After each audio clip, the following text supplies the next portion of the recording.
girl. 'Cause I'm down by law.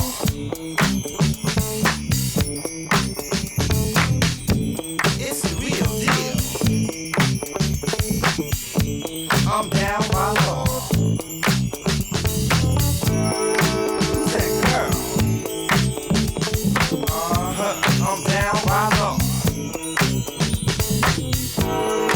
Wild style.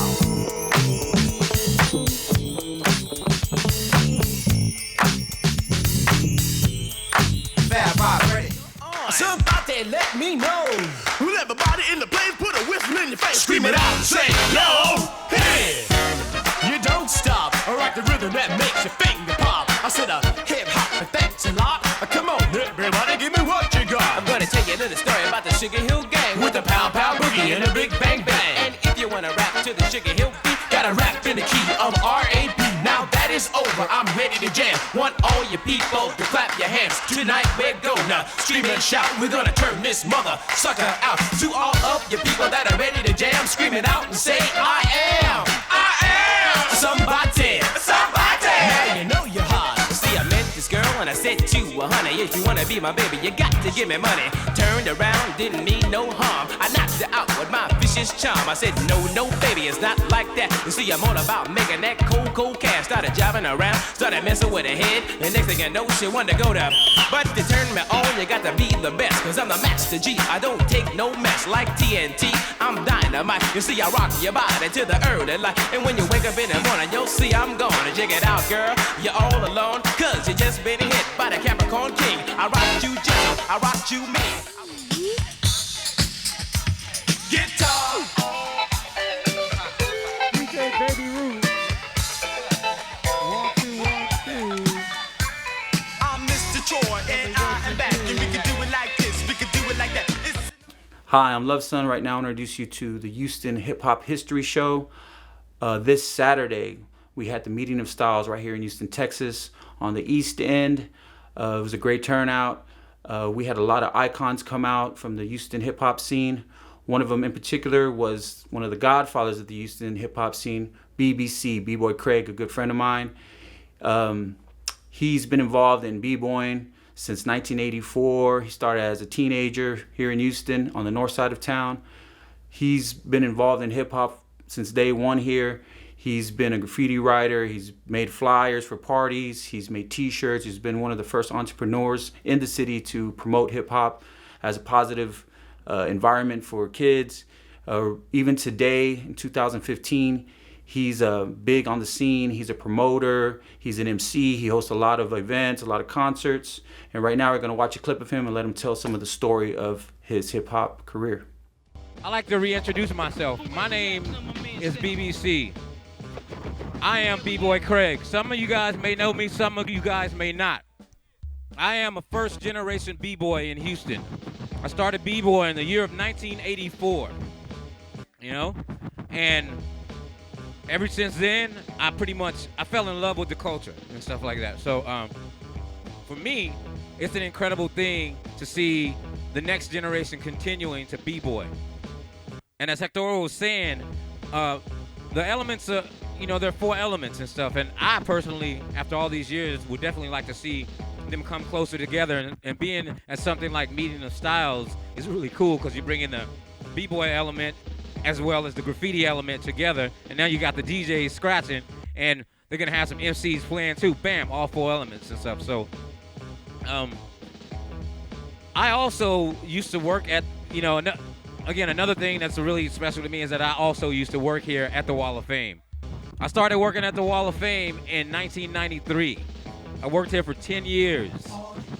And I did artwork because I am an artist, and I saw all kinds of graffiti come up in this spot. I mean, before there was hardly any graffiti on these walls and stuff. So I saw it come up. So it's a pleasure for me to be here and speak on this and stuff. So I had a chance to see so many crews come up, from the Winos from Chaos to Havoc Coro to all these crews and stuff. So I got to watch a lot of the guys before they were even b-boying. So much as house dancing and transitioning into b-boys. So it's an incredible thing to see how everybody's still holding it down.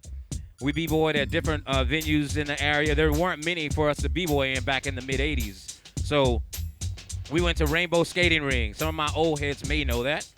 We went to High Chaparral. We went to Los Globos. You know, we went to just the Soco. And one place that we went in particular was Celebration Ballroom off Tidwell. And every Wednesday night, we were at Rainbow Skating Ring. Everybody skating around us, the b-boys in the middle of the floor. First b-boy I met and connected with, some of you may have heard this name before, is Joe Belmarez, a.k.a. Joe B. Joe B and his crew, the Unique Style Breakers, were the first crew my crew ever battled. And that was the electro rock crew back in the day. So the thing is that I am 48 years old. I will be 49 in March. And I can't quit this, you know? The culture is in me. And if you notice my shirt, I represent the Hyphy Life movement. That's HHIFE. That stands for Hip Hop is for Everyone. So we got 4 elements. So if you know somebody that's looking for an element in the culture, we got one specifically for you. So again, I appreciate an opportunity to talk to you guys about hip hop and about the culture, and keep on doing it. Keep doing what you do and pass it on to the next generation, but pass it on properly. I'll take that as a yes.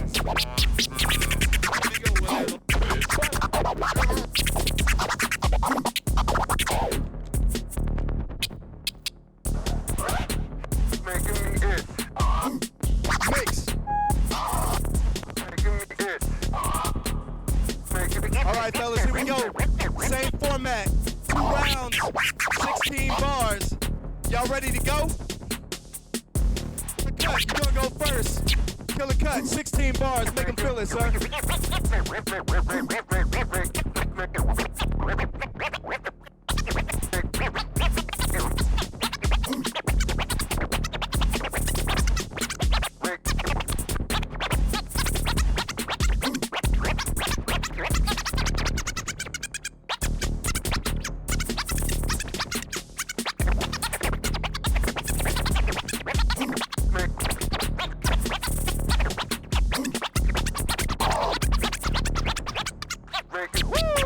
Fuego Papi.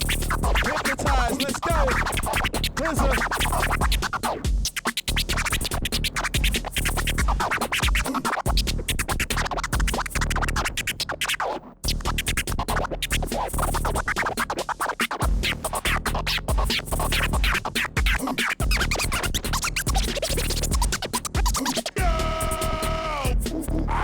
There we go, y'all.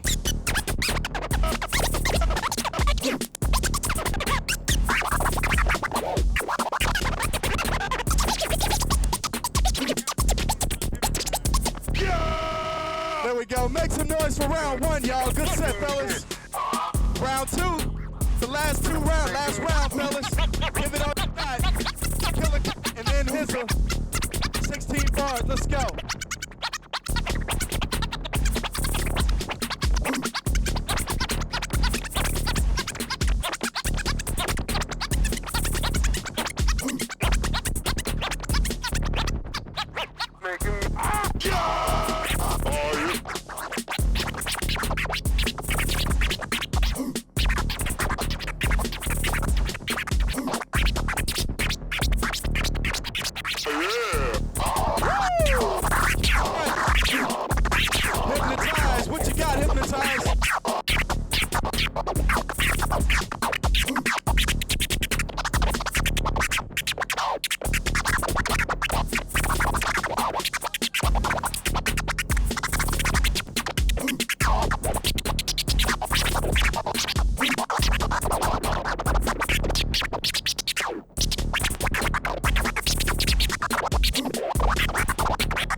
we go, y'all. That was the final.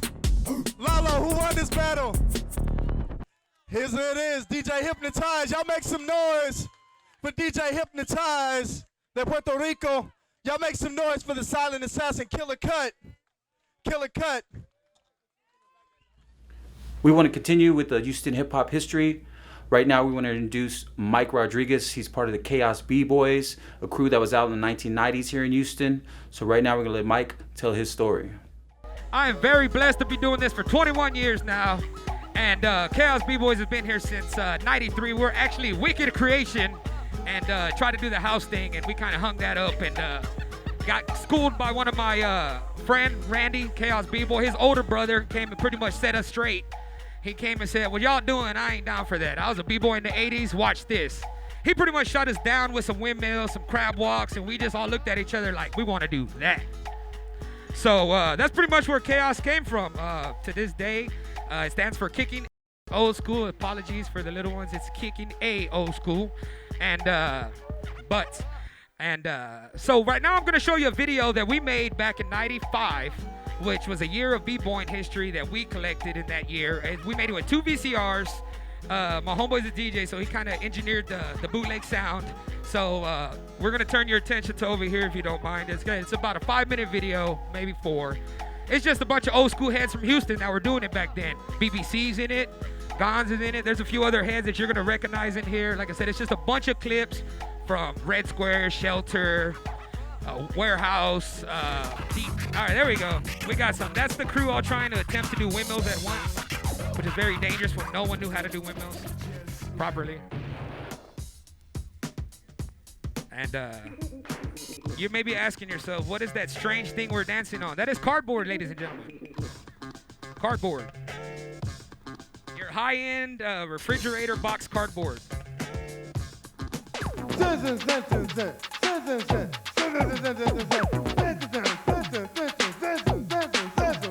say rock it, don't stop it. Everybody say shocking and clocking. Everybody say East meets Sun Street. Say Planet Rock. It's the short shot. Say Planet Rock. It's the short shot.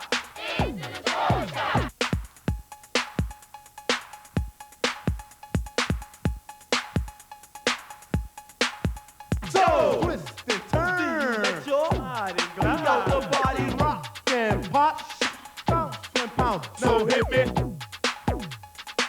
Just take the phone and hit me. Just get on down and hit me. And pop just get so funky now hit me. Other piece of the world. Spread the message of my world. Men, women, boys, and girls. Hey, our Planet Rock is so work it on it. You got the groove. Move, Tattoo, son, feel the groove. feel it. Do what you want to, but you know you got to be cool. Cool and boogie. Out on the floor. Go down, Bring it low. Close to the ground. and everybody just rock. Rockin', don't stop it. We gotta rock it, don't stop. Keep ticking and talking. Working all around the clock. Everybody just rockin', don't stop it. We gotta rock it, don't stop. Keep ticking and talking. Working all around the clock. Everybody gotta rock it, don't stop it. You gotta rock it, don't stop it. You gotta rock it, don't stop it. You gotta rock it, don't stop. You gotta rock it, don't stop it. You gotta rock it, don't stop it. You gotta rock it, don't stop it. You gotta rock it, don't stop.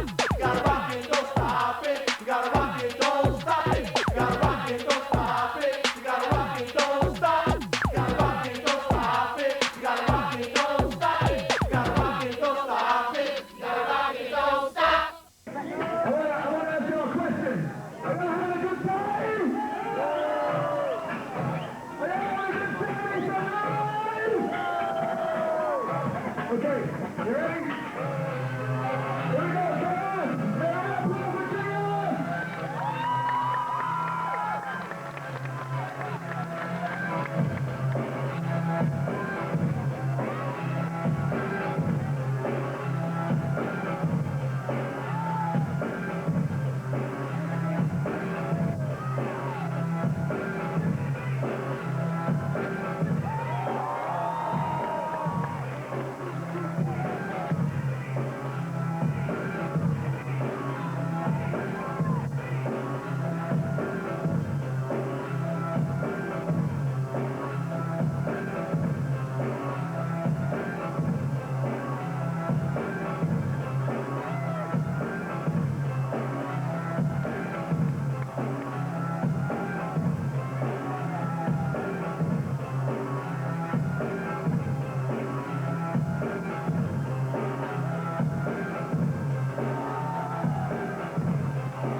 it. That's it. Okay. That's it. That's it. That's it. Okay, I'm gonna tell you a little more. Because you're not falling short. Here we go, man. Okay, one more minute. One more minute.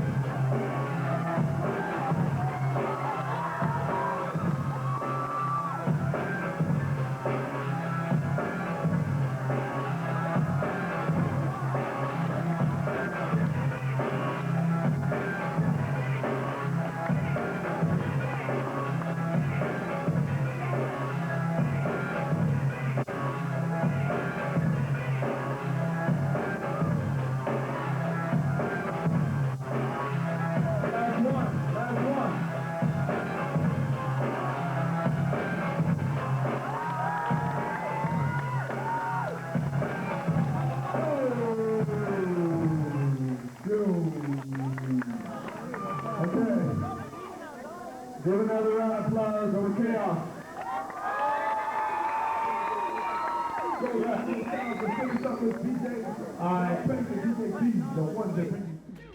I've been asked recently what I see that in the b-boy world can be changed, what I see wrong with it, what I see good with it. What I love to see right now about the b-boy culture is that so many people are involved. Parents are embracing it now.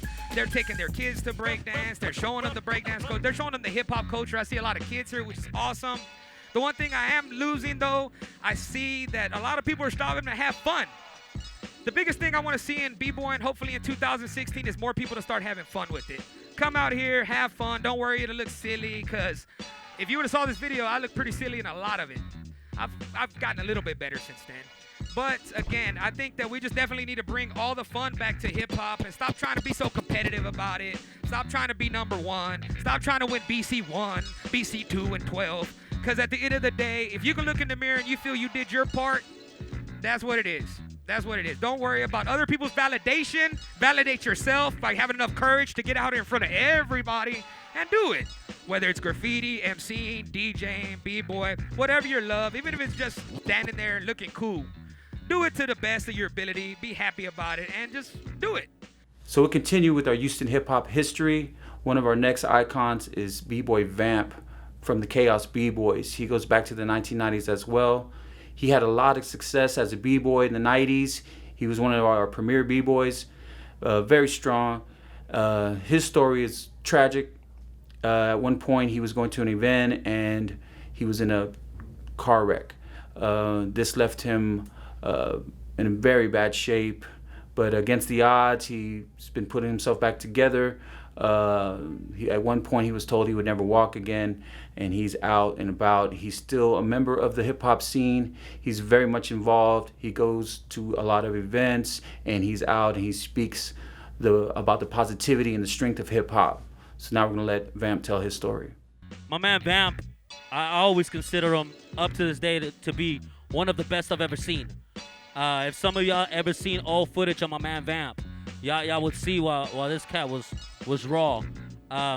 Unfortunately, he was on his way to B-Boy City, right, to Dallas Jam, and he had a fateful, tragic accident, which put my man in a coma for almost about a year. So y'all give it up for my man Vamp, man. He's still here with us. He, like I said, believe me, man, if y'all would see some of this old footage, look him up, man. That boy is raw. But I'm fixing to tell my man something that he's never heard before, and I'm going to tell him. I went to go visit my man when he was in a coma, man. I went to go visit him. You don't know this, brother.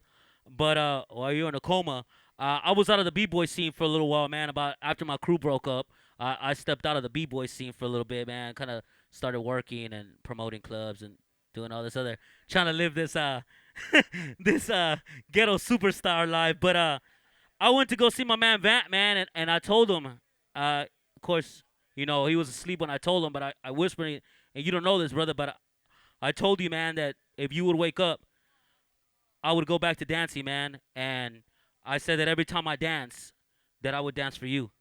And up to this day, man, believe me, like I said, nobody's ever heard that story. Alex was the only one that heard it the other day, man, and he's the one that convinced me to tell you.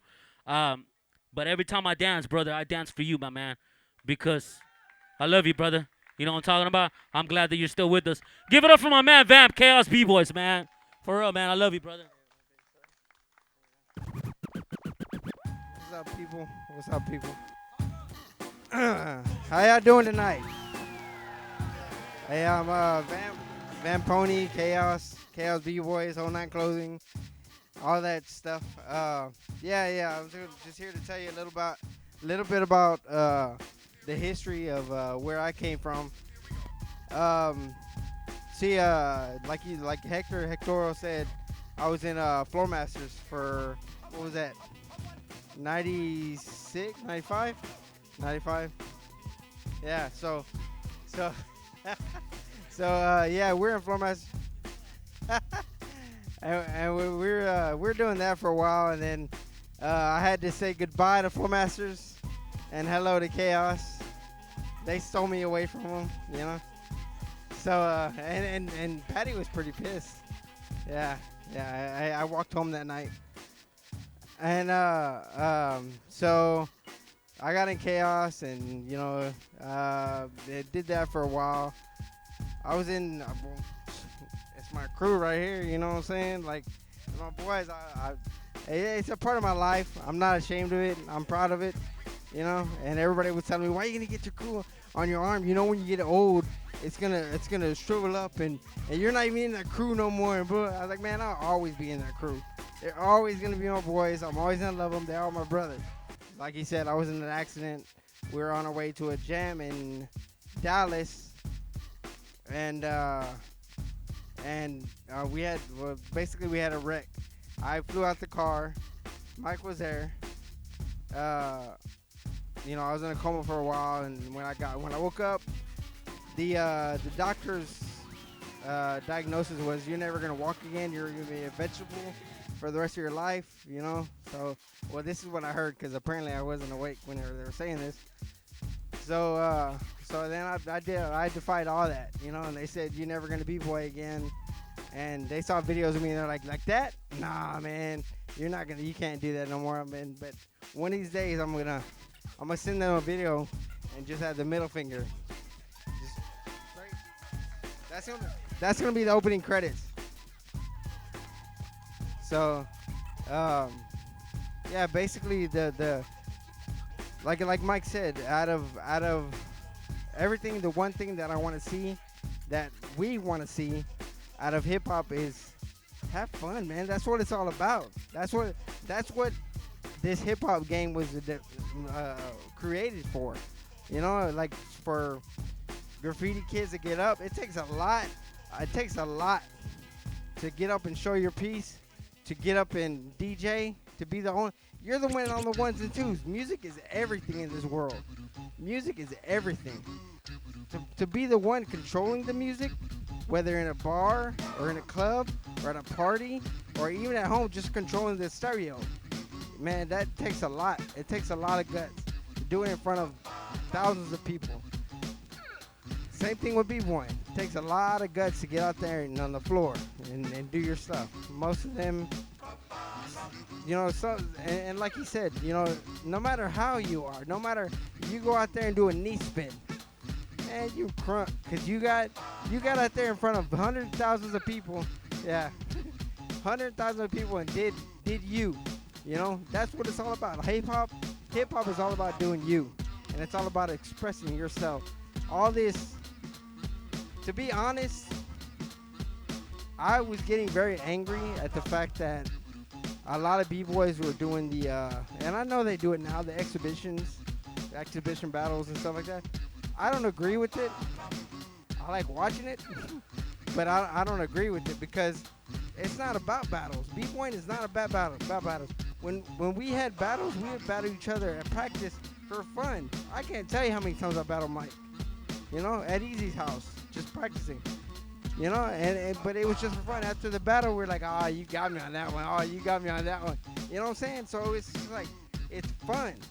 But now they got it to where who won, you know, they post up, the judges do this and do that and say who won. I understand that in contests, but in the exhibition battles and and a lot of people are like, I'm not going to do this unless I get paid this amount. What?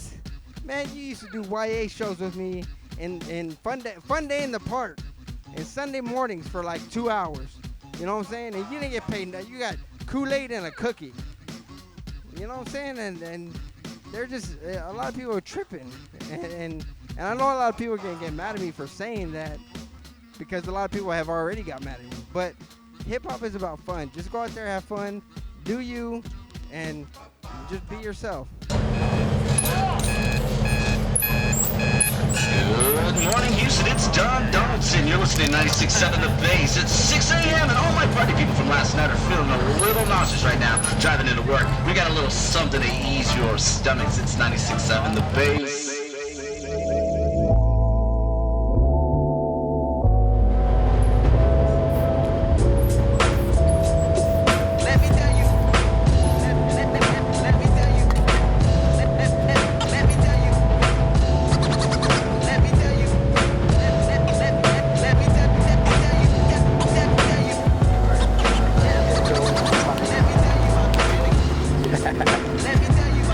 You know how ignorant we get? We don't need credit cards. The earth crumbles. A friend in need and is needed right on the double. Call me up, you know I got your back. Rumble in the Bronx with the bat and a hockey mask. Left my hockey stick at my residence. It's in the golf bag next to the frame of us in a b-boy stance. Go and take a glance and then come on. It's Logic Tech Sheet 2 True, game on. The Fantastic 4 -1, yo, flame on. We three kings with the crown, go rain on. Until it's over, but we ain't stop until hell freezes over. Until the fourth leaf rips from the clover. The Mammoth crew militant cause we some super soldiers. I thought I told ya, but nothing's heard. So I'll write this down with some action verbs. Judge, jury, executioner, court adjourned. I'll be spitting this until it's all learned. We'll take dumps on you like a Tonka truck. We some oil to your vinegar, we never stuck. H-Shop proud represent, go and pop a trunk. You'll make it slap, go and make a thump. And that's my end. What I'll do for a madman, I'll still love you even if I'm mad, man. And if you fall, I'm there extending hands. Yeah, it's my ode to a madman. Yeah, it's my ode to the madman. Yeah, it's my ode to the madman. Some madman come and go, some madman here to stay. It doesn't really matter cause we're rapping anyway. Anyway, yo, let me tell you how we kick it. Too true with the pen and pad. Everyone's pieces are going to be in grayscale. And everyone's piece also has red in the fill and then a teal outline. That's kind of be the aura of this thing. As for me, I'm sick lyrically and will always have music cause I also make the beats. Yo, make it something funky, something with soul. Make it nod your head like you already know. Make it something funky, something with soul. Make it nod your head like you already know. Like every morning when I wake up, I pack the piece of bake up. Think of all the people that I'm glad to call a friend. Cause life can be a storm that protect me from the elements. Madman crew, swear I couldn't ask for better friends. Motivated brothers in this hip hop game. Daisy chaining off each other till we pass your lane. We keep it 1, 2, drill until we gone. And even after that, just press play to hear the song. Ain't no question, any issue, fam, I got your back. Cause madmen get down like that. See, we get whack haters, need some ventilators. Cause we hit them so hard, leave them breathing like Darth Vader. We don't ever say bye, so we end up with see you later. Keep the senorita smiling every time we hit a venue. And it's like that, so lax, a matter of fact. We leave you rocking like a turtle laying flat on its back. Yeah, laying flat on its back. You get it? Ode to a madman, just like that. How you there, Yike? Meeting the Stars 2015. Just doing it, man. Thank you. Shout out to Pilot and everybody else that come out here. You know what I'm saying? Let's get it. Third year? Third year, man. Houston, Texas, man, for real.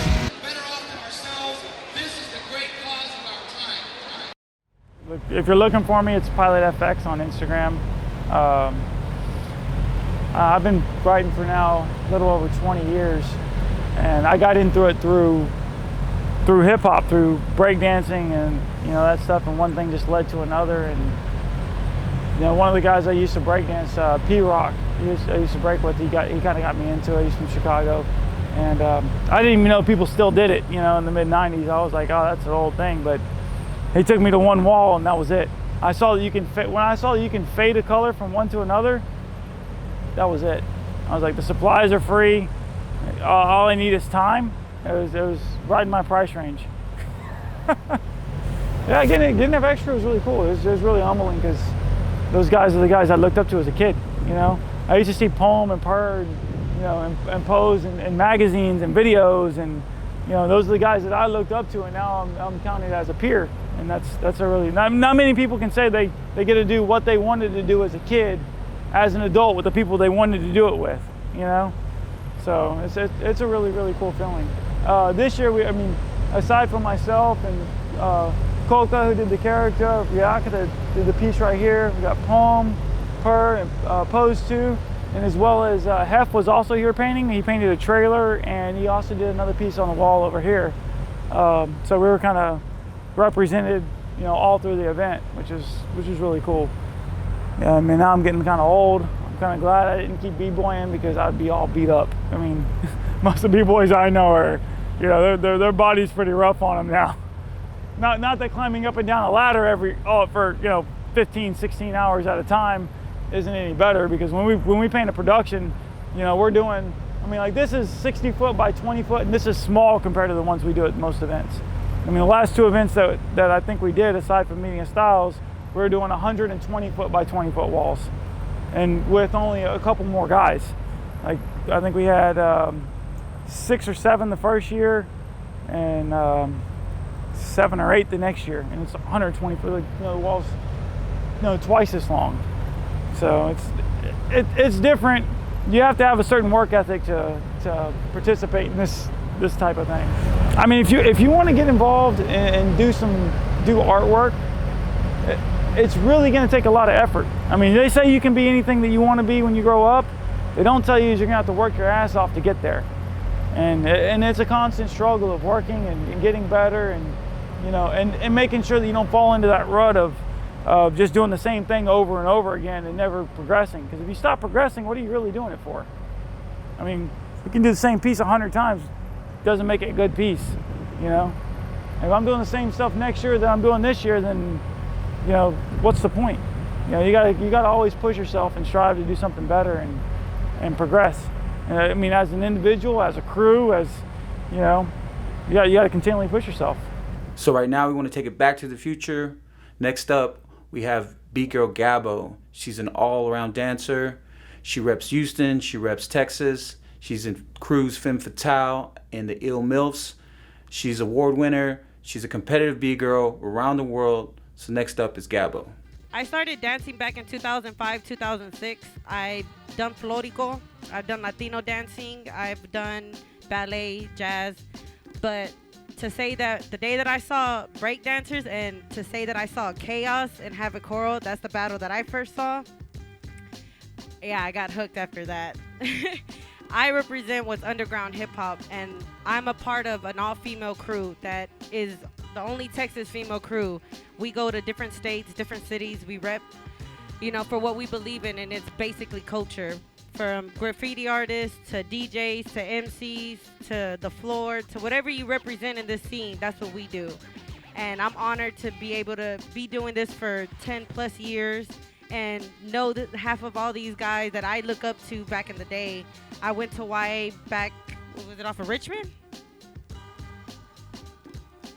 The original one was Lombardi. Damn, that's like, I was only about 14 years old. I wasn't even allowed to go that far, but I went because they had no, I'm from Southside, I'm from Pasadena.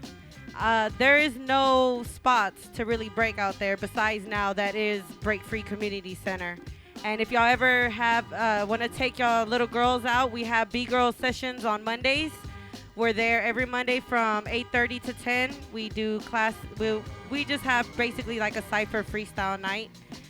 But you know, I'm very blessed to be part of the scene and been able to be part of Femme Fatale and sponsored by Texas Black Sheep with Caesar One and Baby Girl. So I thank them a lot for everything they've done for me, and plus Chaos.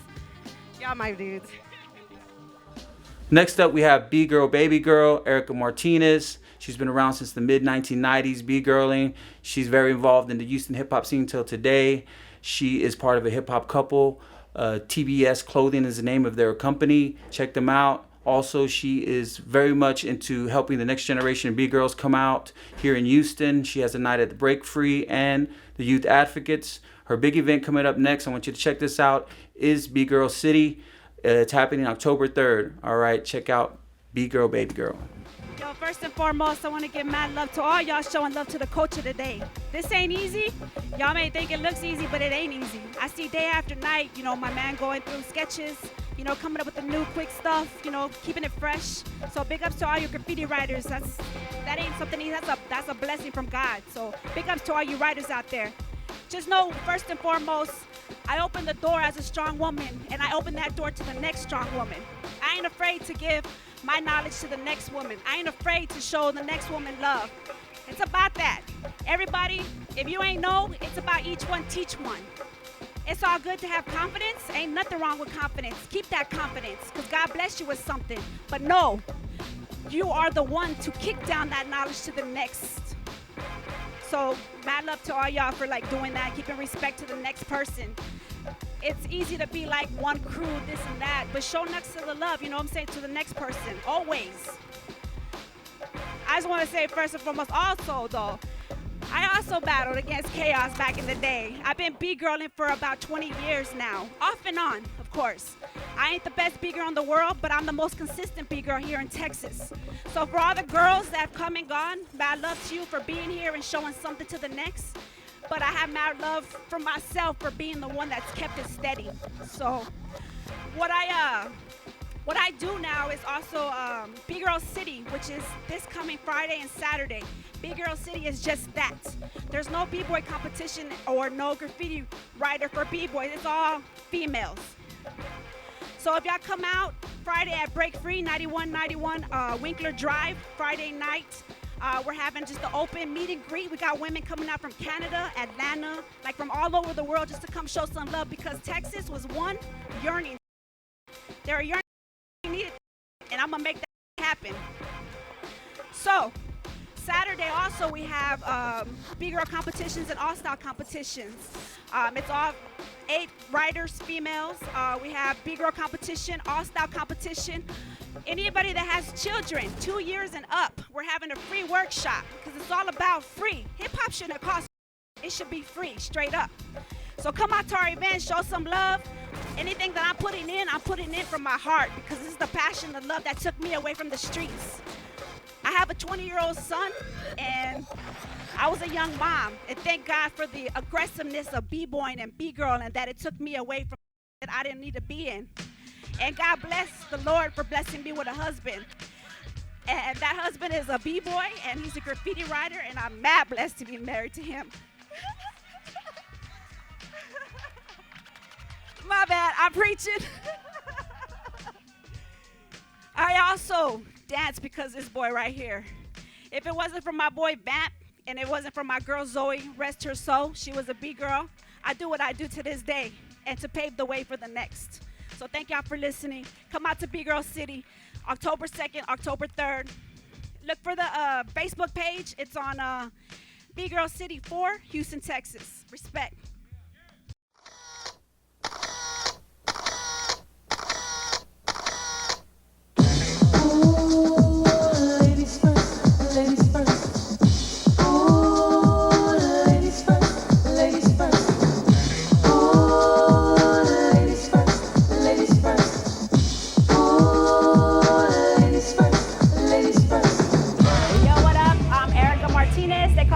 Baby girl. I've been a part of the Houston hip hop community for 18 plus years, mostly on the underground circuit, of course. Today what we're doing here at Break Free Community Center, first off I want to say big love to them and appreciate them so much for donating the space to us today. And what we're doing is a fundraiser jam today. The fundraiser jam is to help fund October 3rd, B-Girl City 4. It's here in Houston, Texas at Youth Advocates. Big ups to them. Also, big shout out to all the people that are helping me out today. But we're really trying to fund the B-Girl City because what we want to do is have free workshops. It's a free event, so no admission. We also have workshops for kids also early in the day. We have an event page that you can go to, and that's on Facebook, which is under B-Girl City 4, Houston, Texas.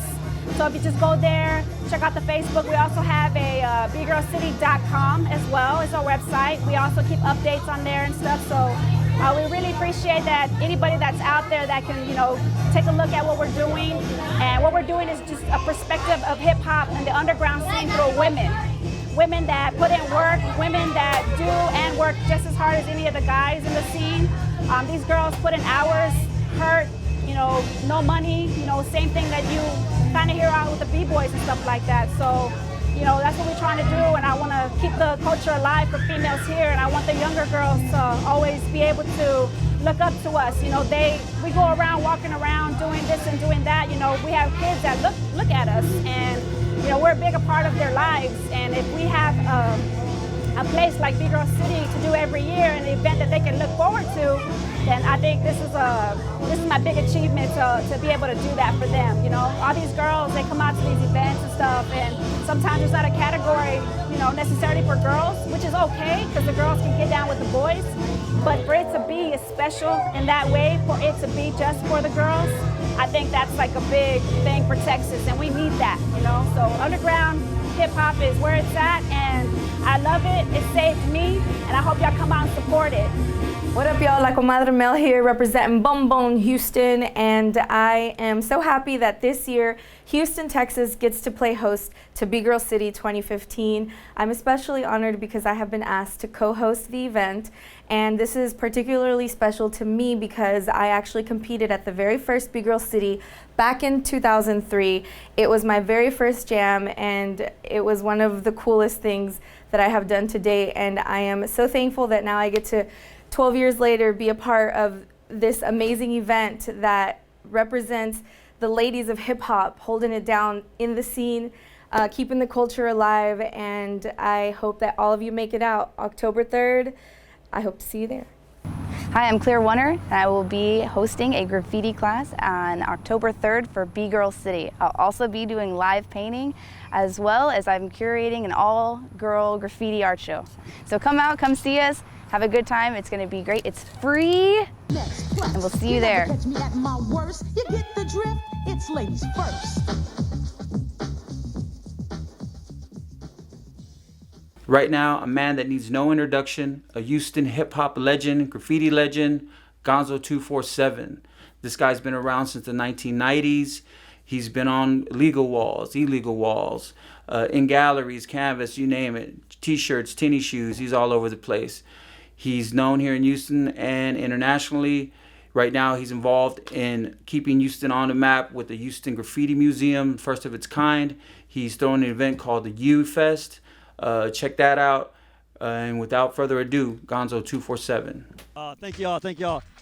First of all, I'm really honored to be here today. I'm going to tell you a real quick story. If you guys have never been here, this is called the Wall of Fame.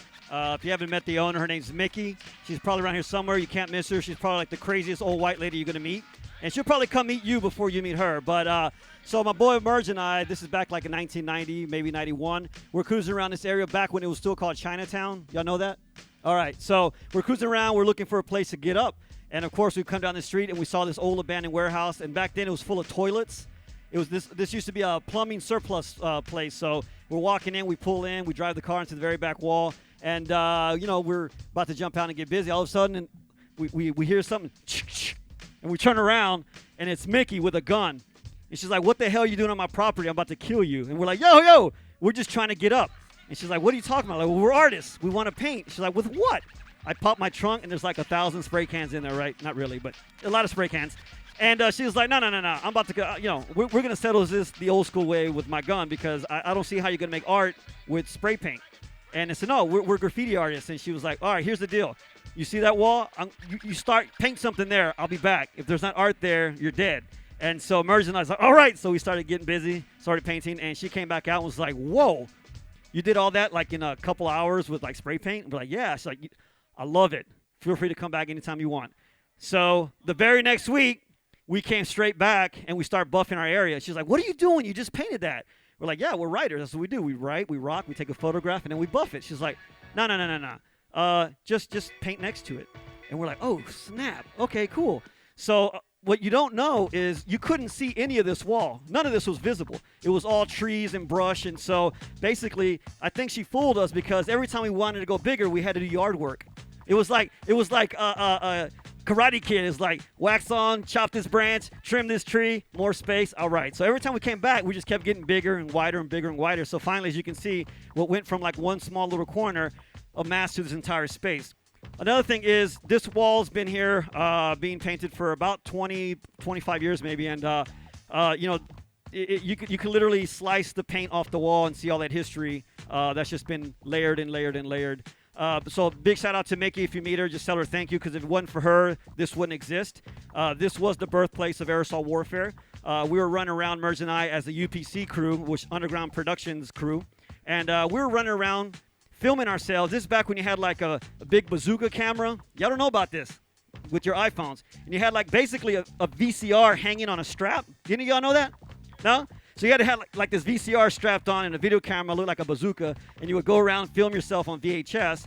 And so that's kind of how we started. We were filming ourselves on VHS, and we started doing like this super like underground bootleg, like you were saying, cut and paste, A and B, pause, rewind. And so we made these compilations, and that turned into a video magazine. The video magazine was called Aerosol Warfare, and the story goes on from there. Also, Aerosol Warfare used to have a gallery space in this building. So again, this is like my graffiti home, and I'm really honored to be here today to see where it's gone from 2 kids painting on the wall to full productions.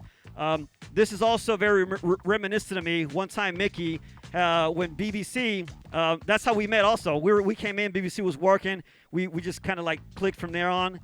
And one day, Mickey's like, yo, man, I got to go out of town. So I'm going to give you guys the keys so you can come paint. BBC can come work. No parties. Cool, Mickey, that's cool. Mickey takes off. The first thing we do, yo, BBC, let's rock a party. It was straight out like, you know, like house party movie or something. So what ended up happening, actually, there was another party going on. Joe B, the Rebel Crew, it was like this huge party, and their venue fell through. And so BBC and I were like, well, you know, we got the keys to this spot that no one knows about. The owner's out of town. So we unlocked the door, and basically what you see here was happening in full effect, crazy party. Next thing you know, there's some guy, because we had the gate closed. All of a sudden, this guy comes around like, there's a crazy white lady. She's threatening to run over everybody. And she was like pulling up, like, and they wouldn't let her in. And she was like, do you know I own this place? And so, long story short, BBC and I are just hanging out talking. All of a sudden, we both saw Mickey like, oh! But in the end, she was really happy that you know, we were able to bring a new surge of energy to the space. And again, this is a very creative vortex. I'm glad you guys are all here. I don't know if we're showing any footage at the moment, but I brought a one of the early Aerosol Warfare videos. I have it on DVD right now, and I think there might be some footage. But basically, it's a compilation of videotapes. Again, this is going to be hard to imagine, but imagine a time before the internet. Imagine a time before YouTube. Imagine a time before you could just like Google images and videos. Back then, we didn't have all that. So what we did is we would make cassette tapes, and we would mail them to different people. Like I made pen pals with different graffiti writers all around the world, and I would send them a tape on VHS. They would send me a tape back. So we started, instead of like trading photographs, we started trading videos. And that's how I got all the content for the video. So this is back when you would put $20 in the mail, and it would go to a P.O. box. Then I'd send you a tape, and then you had 2 hours of a compilation of footage of b-boying, graffiti, MCing. We included all elements of hip-hop because you should celebrate all elements at the same time. And so some of this footage you're watching now is just, this is actually from the West Coast. This is back when your identity still had to be concealed, and everyone got creative on concealing their identities. So anyhow, so thank everyone for coming out. I'm glad to see that the hip-hop scene is exploding. I'm glad to see that everyone's keeping that vein alive. The b-boys are keeping it alive. The writers are keeping it alive. MCs are keeping it alive. And, of course, the DJs are still rocking it. So I'm very proud of this city. I'm proud of everyone who puts in. I love everyone that really comes together on a positive note. And thank you for having me out, and enjoy the rest of the night.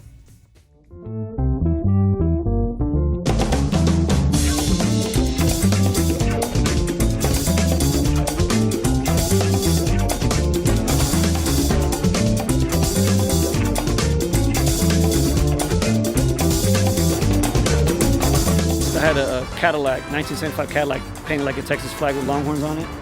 We stocked in a whole back seat with Lone Star beer, and we just took off to New Orleans.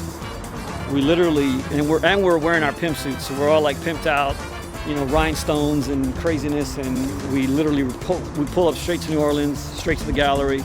We roll out of the Cadillac, we walk in, and we're like, yo, what's up? We're here to see some Bodie action, you know, and we befriended Bodie. We had a great night, but like a pimp hurricane, man, we just kind of like went in, got crazy, and we just rolled on out and spent the rest of the night in the quarter. So that being said, flash forward like 12, 15 years, Bodie connected with Death Head, who's a Houston artist, and Bodie was just saying, hey, do you know anyone in Texas? I'd like to roll through there and do some stuff. And Death Head said, yo, my boy Gonzo, you should hook up with him. And Bodie was like, oh, Gonzo, like, that's got to be the same cat. And so we finally connected the dots, and I talked to him. He was like, dude, he was like, I've been looking for you for the last 15 years. Like, I've been wanting to do something with you. I wanted to come to Houston, and it's just, I mean, it was just fate. You know, the fact that Death Head ran into him, connected me with him directly, and then we reconnected that whole circle, and we were able to bring him here to Houston. That was his first time having a show in Texas. He had an awesome turnout. He sold a lot of work, and we were able to get him on a wall. So that's for me. That's the best part, is that he was able to leave a piece of the wall, or a piece of him on the wall. That I'm gonna try my best to let that run as long as possible.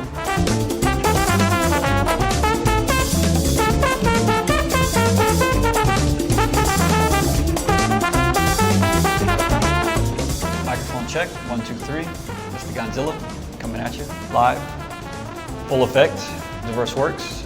That's my alias. Actually, by now it's my real name at this point. I've been going, you know, it's crazy. I've been going by Gonzo for more than half my life now, which is really cool. This is, I believe, the 5th and final installment. Myself, I kind of kicked the project off by being the first artist, and then we had pilot, where Abel's and a young lady by the name of Asia. I think that's 5. And so yeah, we tried to get kind of different styles and also different skill levels to kind of give a really good synopsis, I guess, of the aerosol art here in Houston.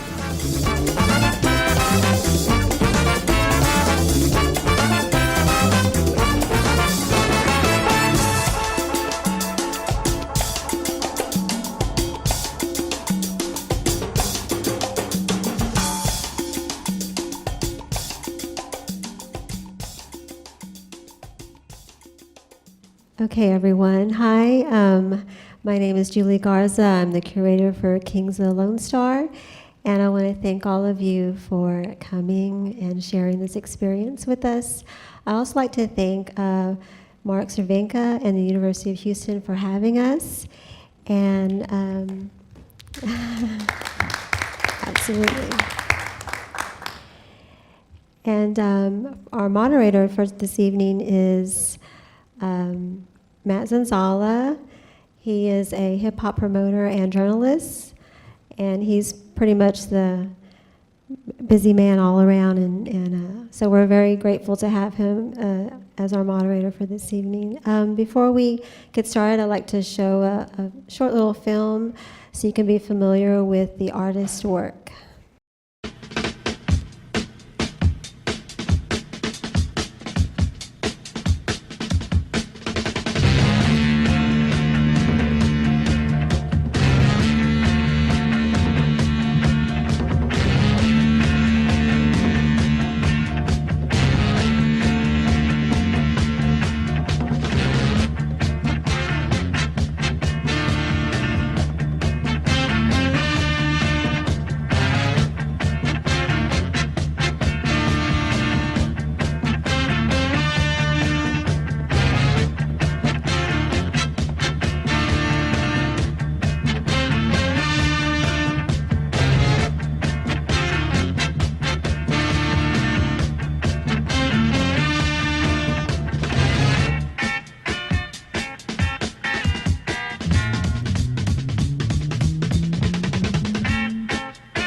we have got brothers from all over the state.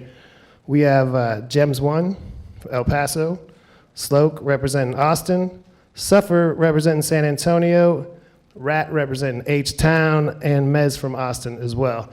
Now, like I said, I think a lot of people on the outside don't, when you think about Texas, graffiti is not the first thing that maybe comes to mind, but there's a strong culture throughout the state. Why don't we start here? Coming from El Paso, what were some of your earliest memories of this art form? Where did you first get the bug, start wanting to write? I think El Paso is kind of a little bit even in a world of its own as well, because it's so far West Texas, it's like almost forgotten that it's in Texas sometimes. And I think just until maybe early 2000s, late 90s, it's starting to connect with the rest of Texas, which I'm super thankful for. But for some reason, the El Paso graffiti was always, influenced by California. A lot of it, I think, has to do with the border. There has always been a lot of writers coming back and forth from Los Angeles back to El Paso, and definitely driven, I think, a lot of it by the Hispanic culture. And a lot of early El Paso graffiti. I know that you didn't want to really delve in too much to the history of graffiti as a whole, but just if I could just make a little side note, El Paso graffiti has always been influenced by gang graffiti, or placas if you want to call it. And the placas there in El Paso have been there for a long, long time. I mean, we're talking 50s, 40s, all that stuff. I mean, so far back, even before spray paint was, all right? They were doing placas with paint, literally. So a lot of that just, that's where we get a lot of our influence from. Now, I even though I love that, I'm starting to see that there is a, there's other influences coming now and stuff like that. And I think especially getting connected with the rest of Texas has helped that tremendously. I mean, there's some amazing artists coming out of all these cities that are represented here. But I do think my earliest personal memories of where graffiti came, what I was influenced by was that Mexican gang graffiti. We called it tag banging. I really didn't know anything outside of that other than what we called tag banging, which is what you would normally see in the hoods, in LA or, in certain parts of El Paso too, but the Mexican gang graffiti. And that's where I personally started, being in a little gang as a little kid and just doing that kind of graffiti, you know what I mean? So that's my earliest memories as far as graffiti in my own city in El Paso. Watch closely. This wall has just been painted with super chem tone. Now watch this decorating magic.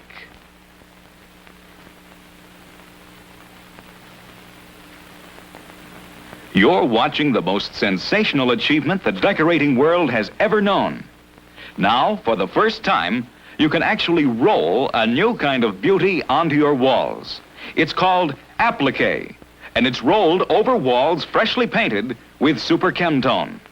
More than mere design, applique rolled over super chem tone gives you new dimension effects that will completely transform your rooms.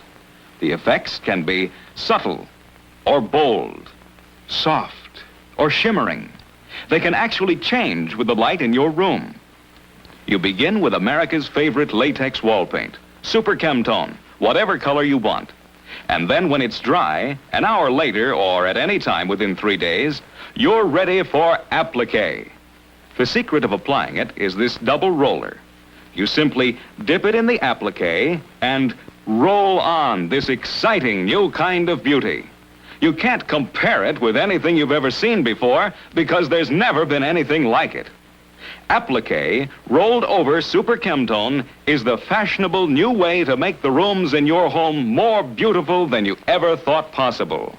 You paint your walls, roll on this new dimension beauty, and get a whole new room for little more than the cost of paint. See your super chem tone dealer tomorrow. See the thousands of effects in color and design you can achieve with applique, rolled over super chem tone. Then you too will want this beauty in your home. Fabulous new applique, rolled over America's favorite washable wall paint, Super Chemtone. There's definitely a lot of history represented here at this table, and there's also a lot of people not represented at this table because, each city definitely has their own history and legends. For me, it was Beach Street, 1984. I saw the graffiti on the subway cars. And I'd been drawing since I was a kid, but I saw the graffiti and I said, man, that's where it's at. Later on, it was through skateboarding. Me and my friends would go skate in ditches and stuff around town, and wherever there's tunnels and other, walls, there's usually graffiti. And that's where I was first exposed to the likes of Scam, Tanner, Rage, Sec. And through skateboarding, I got into tagging. We were also influenced by Bones Brigade, Vato Rat, all that stuff, which is mainly Venice, LA, once again, the whole Cholo style. But when I saw Style Wars for the first time in 1990, man, my world changed. So definitely East Coast influence at first, and it's been on ever since then. Hi, I'm Johnny Bench, and this is Johnny Bench's bench. Now I'm going to paint it with Krylon spray paint. Krylon's easy to use, goes on smoothly. It even helps prevent rust. Watch Krylon versus the other leading national brand. The other brand runs. But Krylon's special quick-dry formula helps avoid runs and drips for a smooth, professional finish. How'd it turn out, Johnny? No runs, no drips, no errors. Krylon, for the do-it-yourself professional. But, like Sloke and Suffer, I, got into breakdancing, or I did, and I got into the breaking movies and saw graffiti. And then once I got into college, I kind of lost control and started hitting trains. And I think it was in '94, they had the Houston Hip Hop Festival, and that basically brought all of the Houston graffiti writers together. When I first met Gonzo, Color, DTS, all the crews, and took it upon myself to basically unite Houston with the Houston Writers Bench. And everybody in here knows what's going on with that, and that's a really big deal to get the writers together. But you guys will see a lot of Houston tomorrow at the show and on Sunday when we paint. Was it the Writers Bench that NBK came up for back in the day? Was that like 95? I remember you guys came up and did a big wall here. That was, like everybody came up. That was 95. Was that a Writers Bench event? Well, there was the Writers Bench actual event where all the Houston writers would actually meet every Friday. I think it was beginning of the month. It's been so long. And we met at the Water Wall in the Galleria area, and then also downtown. And all the Houston writers would get together and share their flicks. It's basically how we all got to know each other. Sure. Med? Yeah. So I first recollect graffiti with like stoner graffiti, like mushrooms and pot leaves. And actually the first thing that I ever saw that really struck me was a graffiti of Eddie from Iron Maiden. I just thought that was like the coolest ever. And then of course, you were right. Yeah, you're right. I've never seen anything surpass it to this day. But that was like mid '80s, and then the same sort of stuff, Beat Street, and hip hop started to come around, and I started seeing it through that, and was really drawn to it that way. I'm from a suburban Caucasian environment, so my peer group necessarily wasn't really onto any of that stuff, so it was all through my own sort of searching. I would get like the Source magazine, and Chino had a little graffiti section in there, and I would like, that was the only reason I got that magazine, was for that little, graffiti. Yeah. And then 12 ounce and volume 1 and all those on the go, yeah. So so I started kind of to dive into it, by myself through those sort of means, and kind of practice and play with it. And And then, you know, I started discovering like MBK and then like the Midwest guys, ATT and DF and all that stuff. And, you know, of course, the LA people, CBS and all that sort of stuff. And that was just where it took off for me. Sure. Now, you guys are, like you brought up tag banging. Now, when I'd watch movies like Style Wars, you know, it was all about competition in the streets. You know, these guys trying to get up as much as possible. What was the competitive element like here in Texas? Is this a pretty competitive community? I would say I'm probably second, third generation Austin graffiti. And the first generation, hence, you know, the mid, late 80s, the whole Beach Street, second wave of hip hop from the East Coast, New York, was really strong. And then it went the way of gangbanging. And when I got into it, graffiti was pretty dead in Austin. And it was mainly gang tags. And that was mainly East, South Austin. And so I was kind of a loner. I mean, me and my buddy, he rode dice. We were, as far as I know, the first riders from West Austin. And so it was a playground. I mean, we had the whole city to ourselves. Now, of course, it was less people to paint with, but at the same time, more spots to paint. When MBK came around in '95, I moved to SF and then came back, started MBK with Saint back in late '94. Graffiti was starting to catch on in Austin again.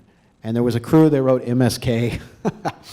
And it was all about bombing and battling. I mean, it was very competitive. Yeah. It was, you're a toy and you suck and we're going to crush you. And that's what we did. We battled. Now, you have to remember that's a small scene. Yeah.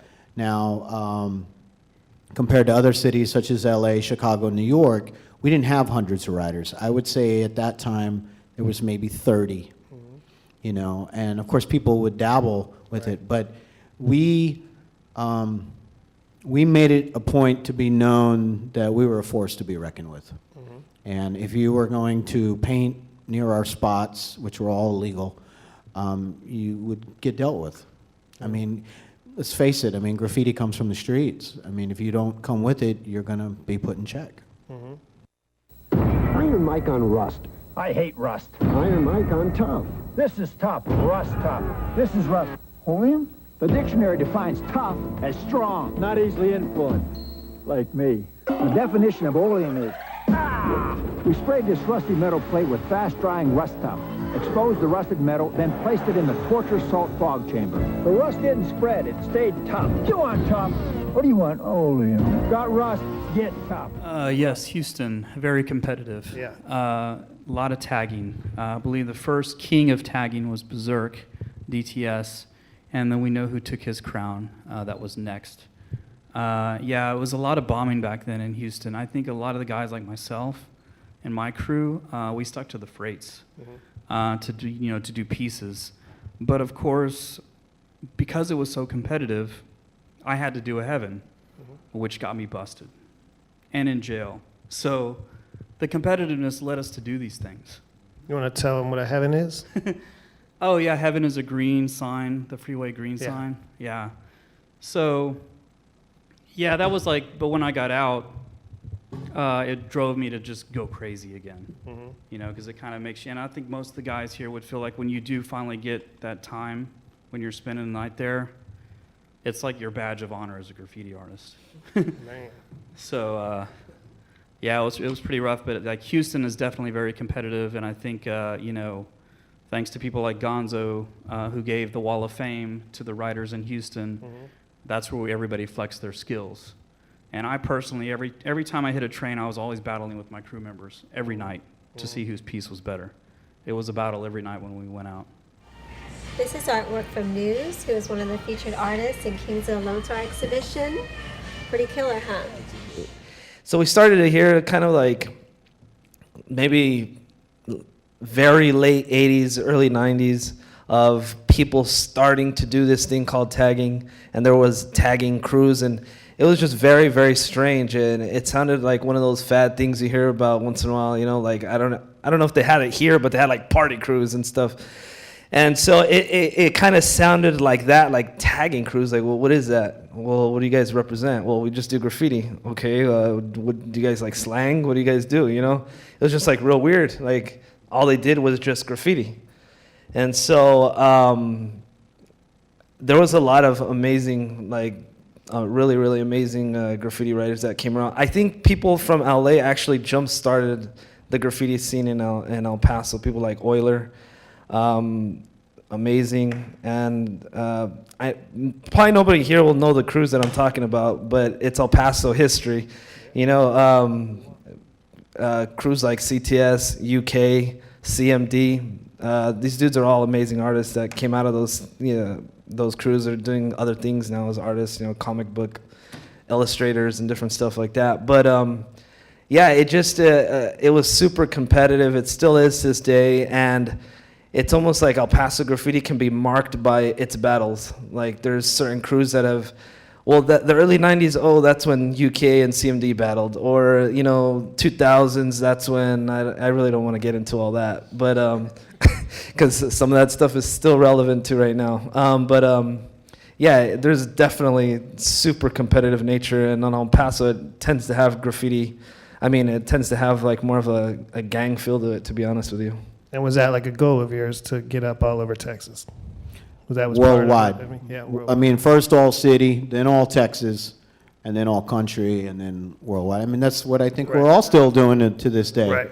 I mean, whether we bomb still or not, we're still getting up wherever we go. Right. Well, can you elaborate, before you pass the mic, can you elaborate a little bit on the differences between, like you said, you were influenced by East Coast, or you saw the East Coast and then you went to the West Coast and saw something totally different. What were some of those differences?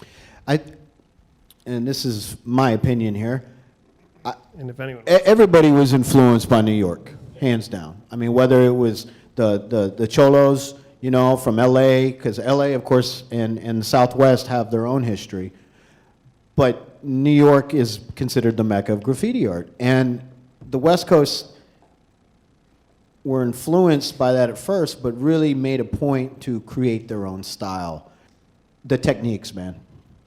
The lettering styles, the techniques, I mean, hex, you know, airbrush techniques. I mean, I'd never seen shading like that, you know, hex, even to this day.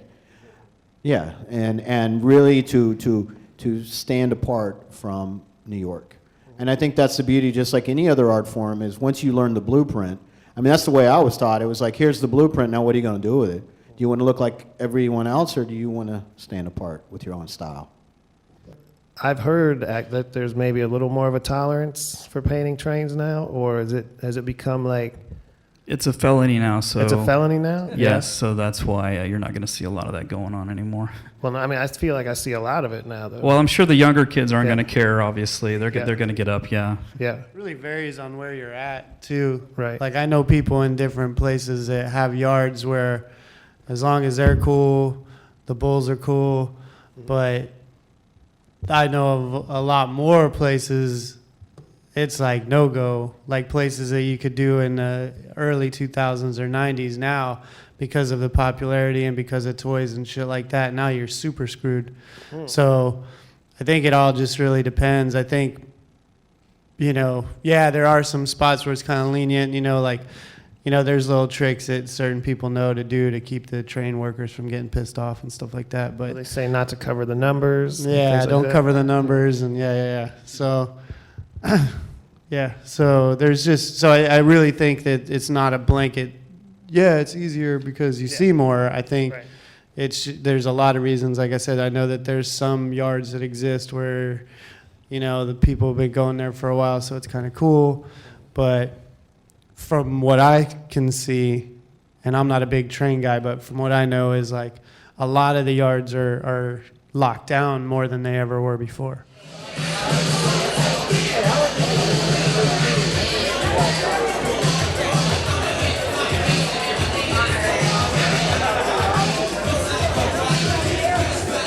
What would you consider like your biggest piece or your biggest moment in this, whether it was a legal thing or, you know, a legit thing or something you know, what would you say was one of your most defining moments, if you want to look back to that? Mine was actually the Armadillo magazine, really not actually having to do anything about getting up or showing what I could do or the freights. It was about showcasing all of the other Texas graffiti writers. That was my big moment, is to, giving other Texas graffiti writers knowledge of other writers in the state and seeing their work.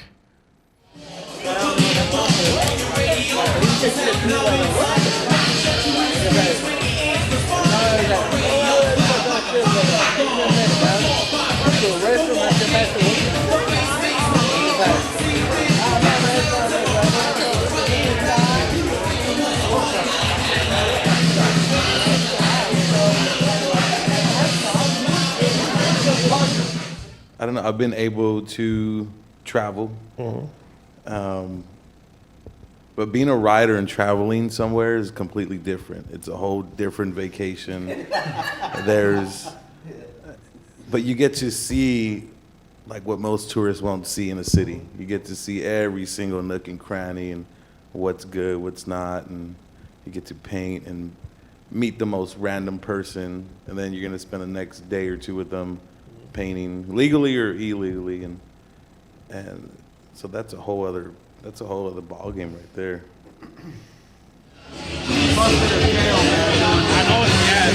Hi, how are you? Good to see you. Anything to say to the people? You see me? Anything to say to the crew, the people that are watching this? Thank you for all your support, for coming out, and I hope you enjoy the show. I went above ground because I kept going to jail for graffiti. Yeah. I mean, that's the truth. I mean, I did 3 stints in county over graffiti, and the judge told me next time I catch you, you're doing a year flat. And I thought, well, all I do in jail is draw graffiti, so, I mean, how am I going to make this art form work for me? You know, I mean, I started on the streets, but the truth is the streets never paid my bills. And I started getting older, too. So about 2002, I made a decision to go above ground and start doing commission work. And that's led to an interesting journey. Like, you know, Suffer said, traveling the world, painting, you know, and meeting the people you meet. You know, I was in Europe and they didn't speak English and I didn't speak French, but graffiti is what united us, you know. Next thing you know, I'm hanging with the locals and painting with them. These days, making a living off art, it's not as glamorous as it sounds. It's a hustle, like anything else, but it's a lot of hard work. And I think I was actually having this conversation with Soner on the phone driving up here.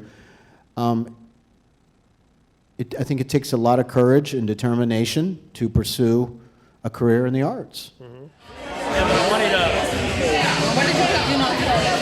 gallery. Don't tell no man shit.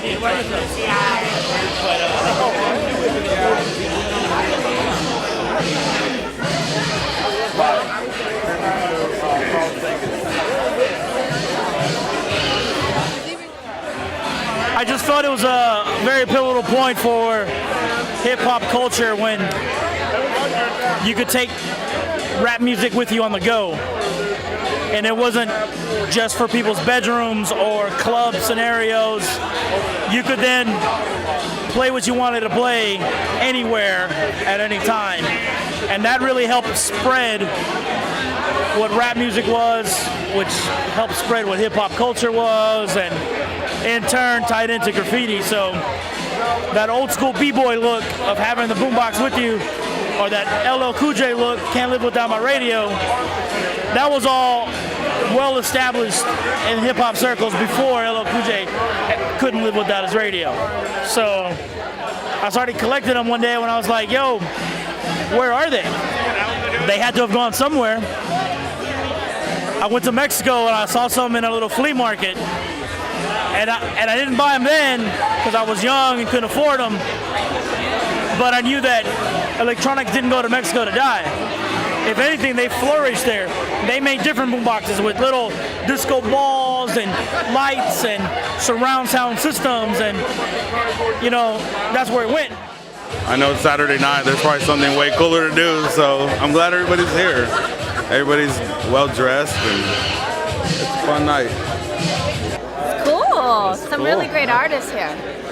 Yeah, I like how it's mixed with graffiti art and like real illustrating art. Hey, this is Rat, a old school HDF Houston.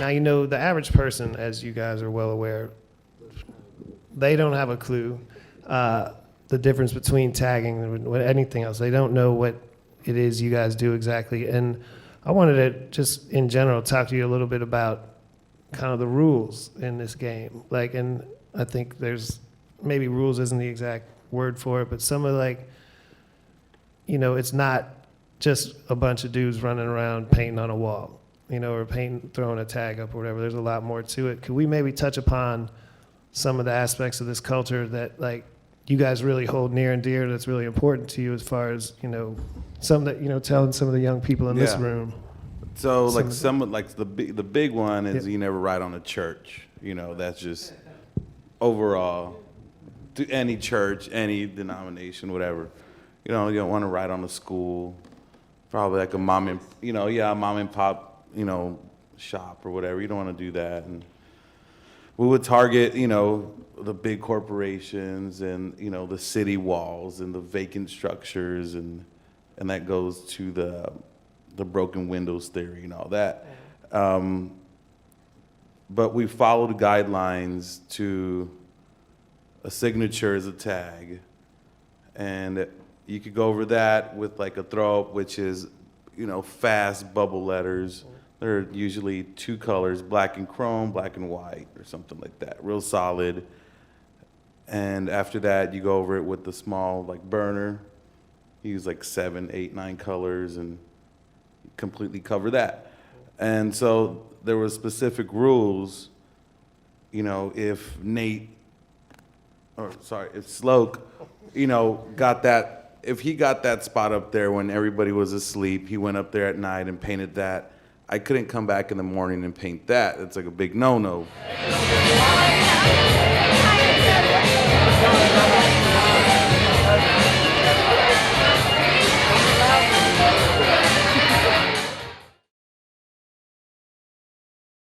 Mic check. Ooh. Microphone check. 1, 2. What is this? How y'all doing tonight, MediaSource? We are the Mad Men crew. I am Tech Chief, the coolest, and to my left is the beautiful man, Defy Logic. Styles, thank y'all for having us. Thank you for all the graffiti writers. Thank you for all the B-boys, the B-girls, the DJs, the MCs. This is beautiful, y'all. We are the Mad Men crew, coming straight to you.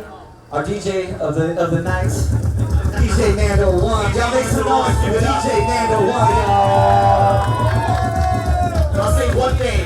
We do a couple shows. We do more than a few shows. But there's nothing more empowering than being around the 4 elements and performing with all y'all while everything's going, while B-boys happening. We got DJs scratching. We see all these beautiful murals. We got some spitting in a second. Hey, you got some MCs too. Yes. Alright, y'all, we gonna do this meeting in styles. Let's do it. Let's go, Nando. Yeah. Let's turn up the music just a little bit. Let's turn up that music. Hey, hey, hey. Style. Hey, hey. Yeah. 1, 2, 3, 4, 5, 6, 7. Please.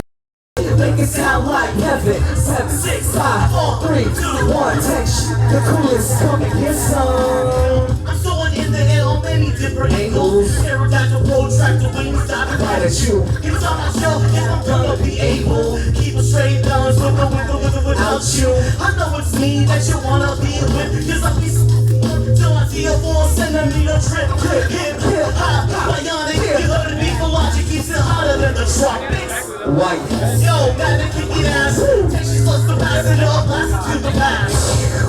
It's just the days of a lodging. I'm the hour trap that caused the ride. I don't think that you're ready for these flips. Cause my words are weapon level into town metropolis.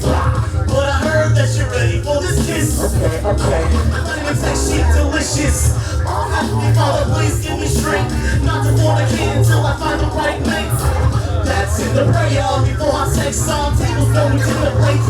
Root my thing, it's up next. Yo, I believe that's me. Logic, go and rock that symphony. I can't tell if this is sex or could it be true. That got me feeling stupid. I still feel like a tube. Either way, you got me going wild. I'm about to lose it. Blowing like a time bomb. The posse hold the music. Listen to my words, man, and listen to the music. The nouns and the verbs complicated like the prudence. I'm a sound purifier, cleaning out of the pollution. Get arrested for what's up, and we try to get abused, man. And rappers, I find you very amusing. I am not a human being, so what is the confusion? Fucking with my crew? Yeah. And the simple contusion, straight up and see that ass, but no way, the same conclusion. Getting too hard, start coughing and wheezing. Dodging all the haters like a bobbing and weaving. If you think about it, yeah, logic is reason. It's a little something for your non-believers. I say madman, y'all say crew. It's the madman crew, it's the madman crew. And I say H-Town, y'all say proud. H-Town, H-Town, make some noise, be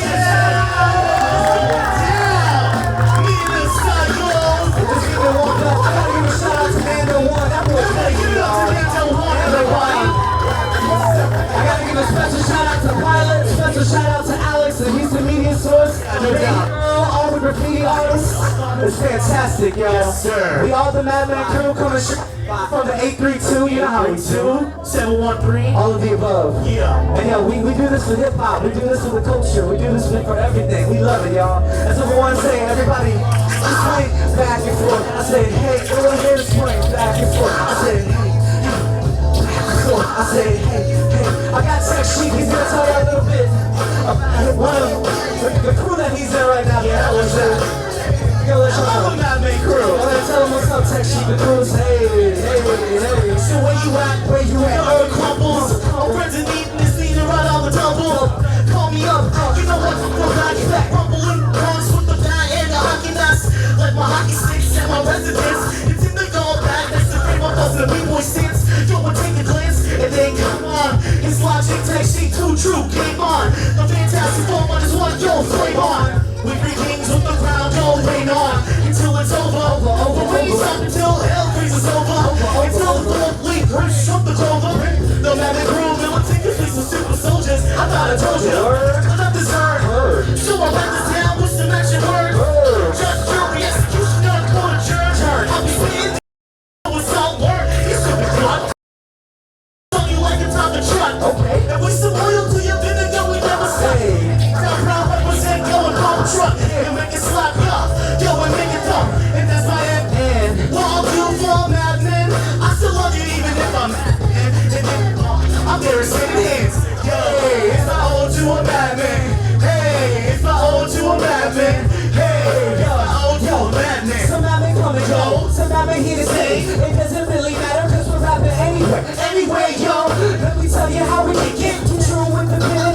right is so wicked. It's not so smooth that I cannot lie. And you probably slip on it like a slip and slide. Tech Sheik, aka Mike D on these streets. We rapping Mike T on these beats. Keep about the conversation without hesitation. Always representing the man boy nation. And as for me, I'm sick lyrically. That's right, I always have music cause I also make yo, make it something funky, something with soul. Make it out your head like you already know.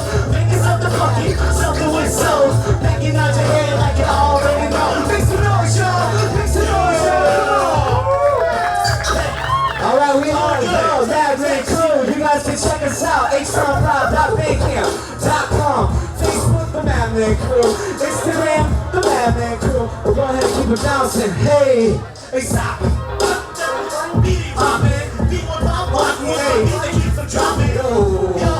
There was no messing with us because you have seen so much and Jason was walking us. There were no knots. The goal is be higher than the astronaut. Out to space, I'm going past the stars. Hey, this Madman crew, rolling deep in Holocaust. So, if the wall speed level up, the wall the world so my dope is super singing uppercut. That's what's up. Yeah, man, I know this. It's you. No, it's Tech Sheik, the coolest. You know, Bush out, this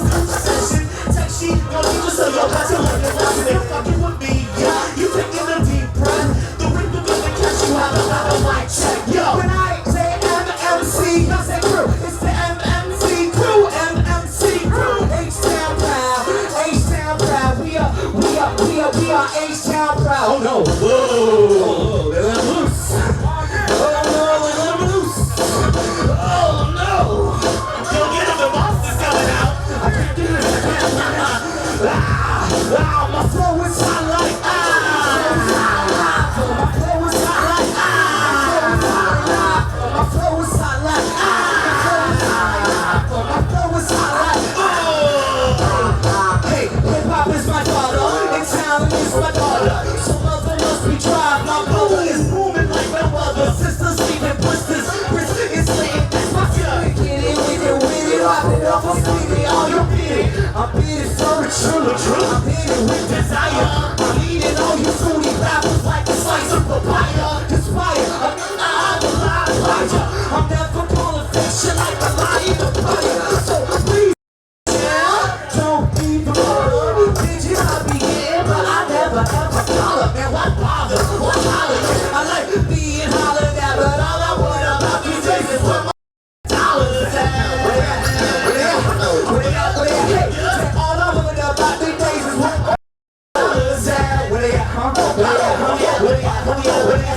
All I want about these days is dollars at. Y'all make some noise for TJ.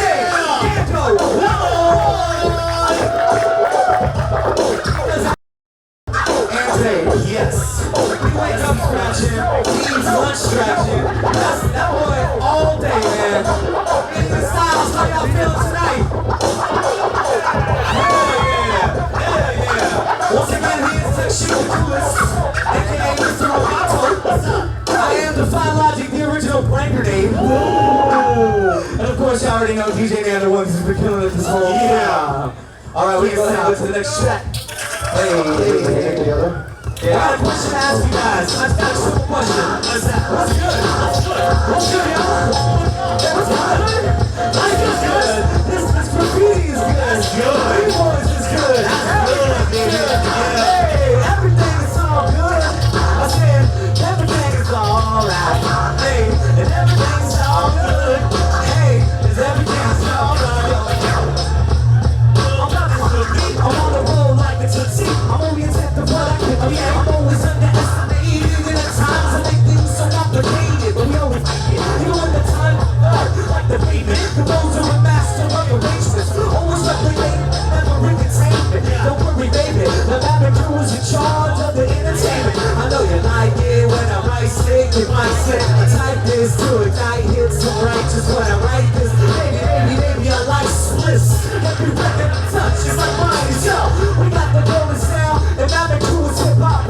We going around that sound, you. To do, we do, to party, to do vibes, to dance. Rock, the voodoo. It's a lyrical bruiser. Produces the music, and crews will lose the blue. Don't go like a loser. I'm a revolution. From Houston, I used to lose it. My performances, I used to abuse it. What's good, fam? It was good, cousin. It's all good, fam. It's all good, cousin. Well, that's good, fam. Yeah, that's good, cousin.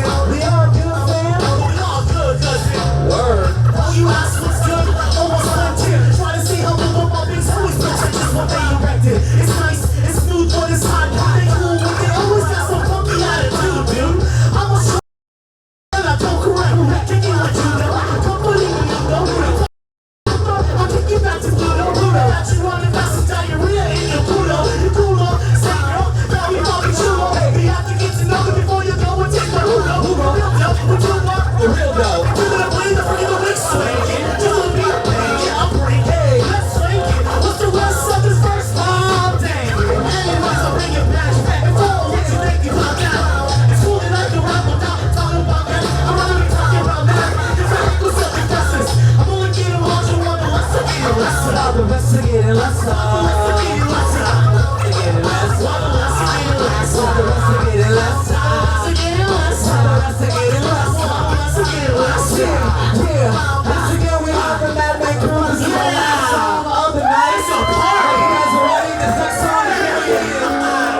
song is dedicated to Houston, Texas. So make some noise for Houston, y'all. H-Town crowd, baby. H-Town. Speak up for anybody. HTownCrowd.bandcamp.com. That's right. Who's the street branch up in here? The street branches? You see it? You see it?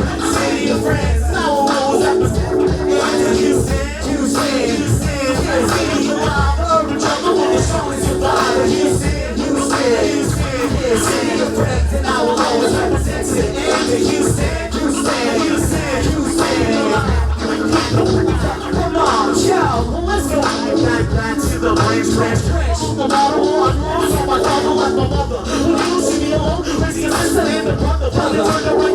This is all of us are stronger. It's like comprehensive others. Friends till I'm dead, and heavy will be breaking red. The hustle days before the end. When I was poor, I know I had to raise the capital to afford something to eat. Also thinking on my feet. If that's what my bitches trying to bet me, I'm selling coke cups. I told them $2. Only costs 25 cents. All point back in time. That's right. Now the fire's ignited like flash still lights the cop sirens. Behind me, I go to parties, get high and say hi to other friends with the same mindset. Supposed to the time, wonder where the lost went. Well, if the link the rest, but don't bleed you. People lost their memories, always stay true. It's these streets that they're really gonna raise you. And we thank you. Gracias. Take shit now. iOS says it. Street red traffic from the north to the south, from the east to the west. It's the city that I love. Houston, Texas. Houston, Texas. Come on. Houston, I hope you hear me. Houston, I really hope you do. Houston, I really hope you feel me. 'Cause all I ever did was represent you, yo. It's the ever road, the illest verse that I ever spoke. It's Houston, the same streets that brought me up. Houston, the same streets that locked me up. Yeah, sipping on the purple, smoking on the purple. You got me out of town, say smoking in the turtle. I circle about a murder, 'cause I'm all about that action. But I'm very capable to do with the purple. Just like Houston love that, and I'm in it to win it. Man, I hate HBD, 'cause they all in my business. Represent the JJ spot, and all the motherfuckers from around my block. Ain't about the pop shop. H-Town is the city in clutch. Doing its own thing with the real sun and touch. Maybe Space City is going down, and all the other cities. H-Town hold the ground, 'cause when I say H-Town, y'all say proud. H-Town proud, H-Town proud. When I say bad thing, y'all say crew. Bad thing crew, bad thing crew. When I say medium, y'all say science. Medium's higher, medium's higher. When I say hip-hop, y'all say proud. Hip-hop proud, hip-hop proud. Make some noise for DJ Brown. Give it up for them, y'all, everybody. I'm the ones and twos. All day. Once again, thank you, Alex. Thank you, Houston MediaSource. Thank you, Meeting with Styles. Thank you, Pilot. There's a peace cross. Thank you for everybody that had us out tonight. Thank you, baby girl. Thank you, everybody. Big Smash, I gotta give you a shout out too, man.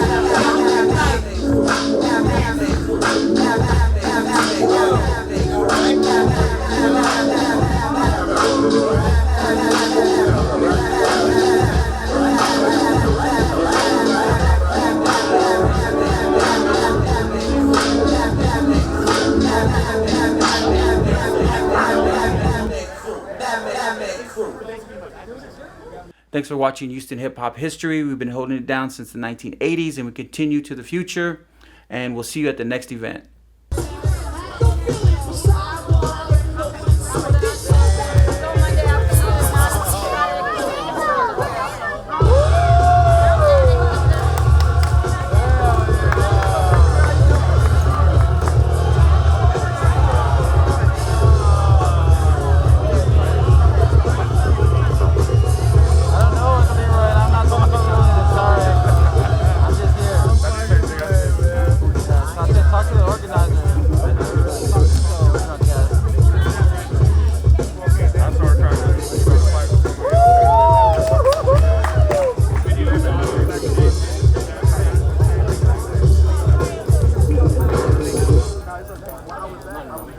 I'm just here on the favor. I'm not here to fight.